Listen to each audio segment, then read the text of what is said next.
BFM Business. Toute l'info éco et business à la mi-journée.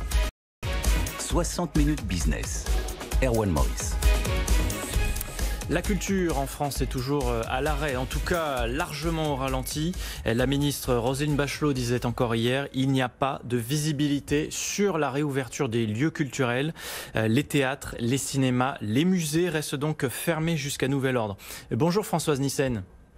Bonjour. Merci d'être sur BFM Business. Vous êtes ancienne ministre de la Culture, directrice d'Actes Sud. D'abord, Françoise Nyssen, comment est-ce que vous regardez la situation du secteur culturel en ce 7 janvier ?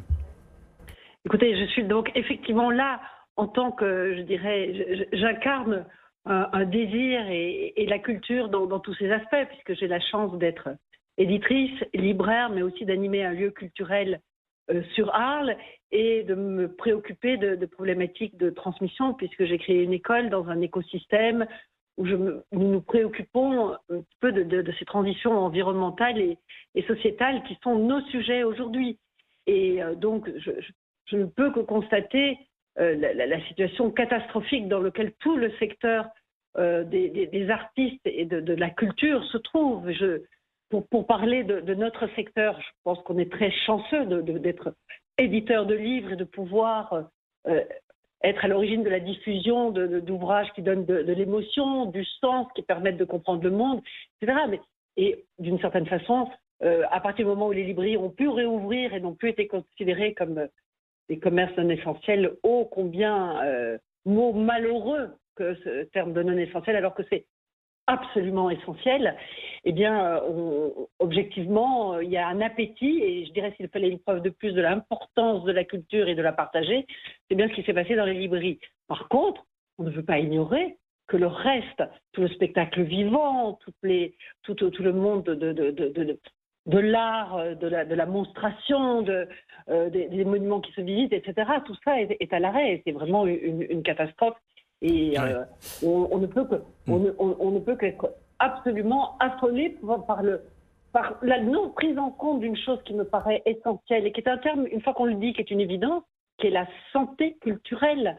C'est un terme que Sophie Marinopoulos, qui a créé les DIA qui libèrent et qui est une psychanalyste, a développé dans un rapport que je lui avais demandé quand j'étais ministre sur l'éveil aux sensibles dès le plus jeune âge. Mais la santé culturelle, elle est indispensable. Et elle doit être prise en compte comme notre santé physique. Et d'ailleurs, souvent, une santé physique s'améliore avec la santé culturelle. Or là, il y a un monde à l'arrêt et il souffre terriblement de ne pas pouvoir être en pratique, en échange, et le public souffre terriblement de ne pas être confronté à cela. Françoise Nyssen, qu'est-ce qu'il aurait fallu faire pour justement montrer que la culture dans son ensemble n'est pas quelque chose de non essentiel ? Qu'est-ce que vous auriez fait, vous, de différent ? Alors, sincèrement, je n'ai pas à donner de leçons, ni dire ce que je crois que nous avons la chance d'avoir une ministre qui incarne la culture, qui est passionnée, qui passe son temps là à être en contact avec les artistes et à essayer de trouver des solutions. Après, il y a des mesures qui sont prises.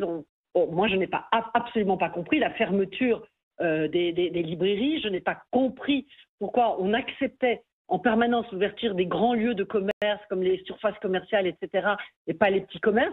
Moi, j'avais dit, d'ailleurs, je m'étais permis de dire au ministre, écoutez, puisque vous considérez que le système de click et collect et pas de click and collect, on peut parler français quand même, eh bien, fonctionne. On met toutes les grandes surfaces en click et collect et on ouvre tous les petits commerces qui font la vie des territoires. Ce qu'il faut aussi ne pas oublier, parce que souvent les choses sont prises de notre capitale et dans un pays qui est quand même assez centralisé, c'est que c'est le territoire, c'est la culture, elle irrigue les territoires. Et je dirais l'exemple que nous avons vu hier de cette violence absolument hallucinante. Eh bien, je pense que la culture est une solution, parce que plus que jamais, la culture forge les citoyens de demain à travers des pratiques démocratiques, sociales, profondes dans les territoires, et ce qui fait advenir une société apaisée et responsable.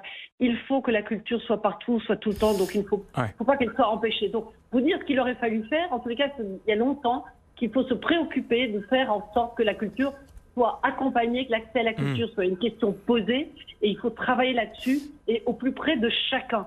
sur l'ensemble des territoires. Ouais, Françoise Nyssen, une réouverture le 15 décembre, à l'époque, avait déjà été une hypothèse, puis le 7 janvier, aujourd'hui, puis finalement pas, hein, c'est ce qu'on constate. Est-ce qu'on pourrait donner, pourquoi pas, une date ferme et définitive, même si c'est beaucoup plus tard, mais qui au moins donnerait un horizon? On a l'impression que les professionnels, c'est aussi ce qu'ils attendent. Il se fait que j'ai été chercheur en biologie moléculaire, j'ai fait des études scientifiques, et la certitude n'est pas dans ce monde-là. Il y a des gens qui cherchent, qui se posent des questions, qui essayent d'imaginer. La certitude est la chose la plus difficile, hein. Il y a le principe d'indétermination de Heisenberg, ça fonde même notre monde, je dirais. Donc non, je ne pense pas qu'on puisse donner une date certaine. Par contre, essayer de comprendre pourquoi certains lieux restent ouverts et d'autres lieux... Moi, je n'arrive pas encore à comprendre pourquoi. Alors que même, il y a des acteurs de la culture qui proposent de se faire vacciner au plus vite pour pouvoir... Ils sont responsables, les acteurs de la culture. Ils prennent toutes les précautions, que ce soit dans les cinémas, dans les théâtres, dans les lieux d'exposition. On peut organiser les circulations, ils l'ont prouvé. Là, c'est vrai que j'ai une incompréhension par rapport à ça, et je pense qu'il est urgent, parce qu'on parle des lieux, on parle de tout cela, mais les artistes, les auteurs, même les auteurs, si finalement, dans le monde de l'édition de la librairie, ça s'est pas si mal passé que cela. Justement, Françoise Nyssen, sur ces personnes, parce qu'on parle d'humain, hein, derrière tout ça, bien sûr, derrière ce mot de culture. Il y a peut-être les intermittents. Ce mot, on l'a pas beaucoup entendu. Est-ce qu'ils ont été bien intégrés, vous trouvez, aux mesures d'aide? Alors, sincèrement, vous me parlez des intermittents. C'est vrai que oui, je pense qu'il y a une prise en compte des intermittents, mais ce n'est pas uniquement une question financière. Ça l'est absolument, hein, je veux dire, d'où je serais pour ne pas le prendre en compte, enfin, bien évidemment. Mais c'est aussi le fait d'être confronté à l'autre, de pouvoir échanger. Si vous n'avez pas cette possibilité d'échange, eh bien vous restez sur vous-même et vous allez vers la désespérance ou vers la violence. On l'a encore vu hier aux États-Unis. Ouais. Il faut pouvoir échanger. Et sincèrement, on parle toujours des intermittents et c'est très important, mais qui parle des auteurs? Les auteurs. Il n'y a pas vente de livres, il n'y a pas de droit d'auteur. Et qu'est-ce qui se passe pour eux? Oui. Donc on ne peut pas ne pas prendre la totalité de l'écosystème. Il nous reste une minute, Françoise Nyssen. Malheureusement, on n'a plus beaucoup de temps. J'aimerais quand même qu'on parle aussi... c'est un autre ministre de la Culture, hein, Franck Riester, qui avait présenté un décret qui indique que les Netflix, Amazon devront investir jusqu'à 25% de leur chiffre d'affaires réalisé en France dans la création française.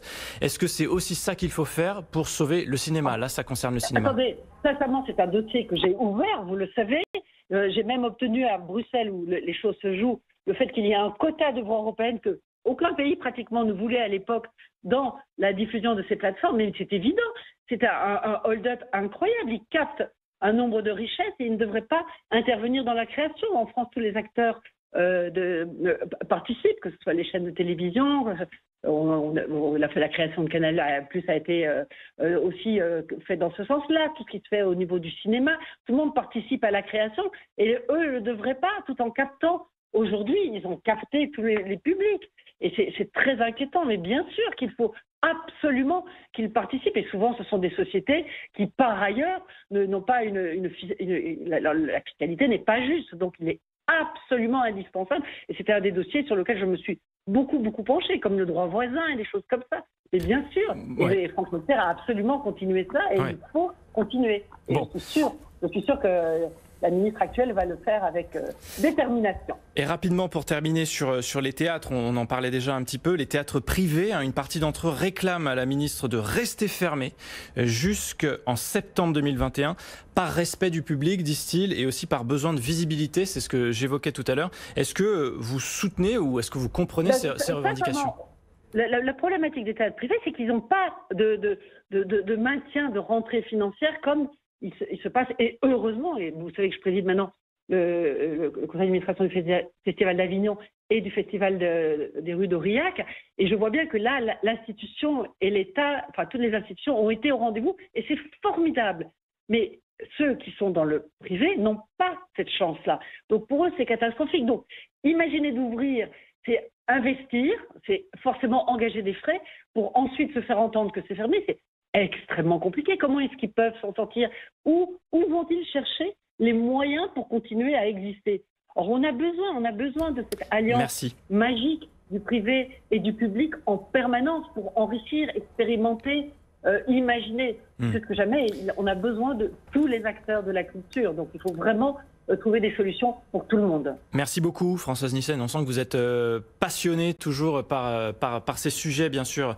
Françoise Nyssen, ancienne ministre de la Culture, directrice d'Actes Sud. Merci d'avoir accepté de témoigner sur BFM Business.